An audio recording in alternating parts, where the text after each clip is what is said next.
Жусан шөбін тамырымен үзуге болмайды, тек түбінен кесіп алған жөн. Қысы жазы иісін жоғалтпайды. Жусан шөбі қазақ халқымен тікелей байланысты. Оның тамырын жерден жұлу өте қиын, әрі тамыры көп болып жайылады. Жусанның малға да, жанға да пайдасы мол.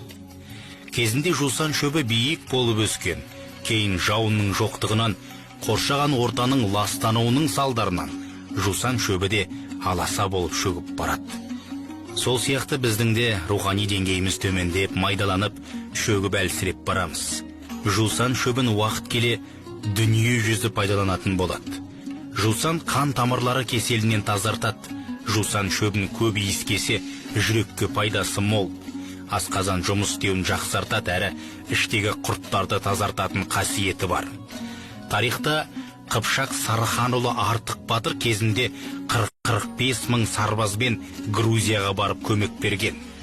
Грузия патшасы Дәуіт Қыпшақ Сарыханнан көмек сұраған.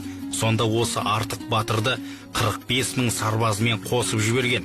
Грузиндердің 15 мың сарбазы қосылып, парсылардың 300 мың әскерін талқандаған. Дәуіт патша қазақ жерінен барған сарбаздарға шырайлы жерін беріп, бар жағдайын жасаған. Сөйтіп олар елге қайтпай, сол жақта қалып қойған. Сарыхан баласын қайтара алмай басы қатыпты. Сонда бір сәуегей оларға бір дорба жусан жібер деп айтқан екен.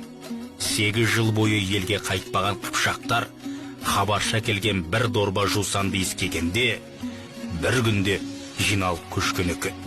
Міне сондықтан жусанды киелі санаймыз. Қазақ жусан шөбімен тығыз байланыста.